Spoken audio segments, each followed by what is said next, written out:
Welcome back to our South Africa honeymoon. We've got one more beautiful day in the winelands. Let's make the most of it. First, we woke up and went for a little walk around the property gardens. Then we headed to breakfast and had this yummy yogurt and this fruit platter. Then we headed to the on-site bakery for a bread making class. We made this really yummy chive and cheddar loaf and it turned out amazing. Then we went for a quick walk up to this beautiful boathouse. There's this whole lake that you can canoe around. It is so pretty. And this property is so big that we actually went for a scenic drive after. Seriously, everything that you see here is owned by this property. It's insane.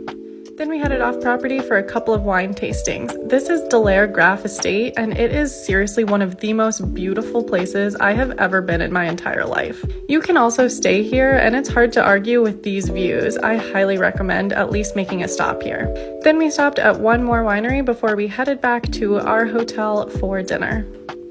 This was sadly our last night before we headed back to the US, and I was so sad. I was ready to move to South Africa after this trip. But at least we're headed home in style. Thanks so much for following along. Cheers!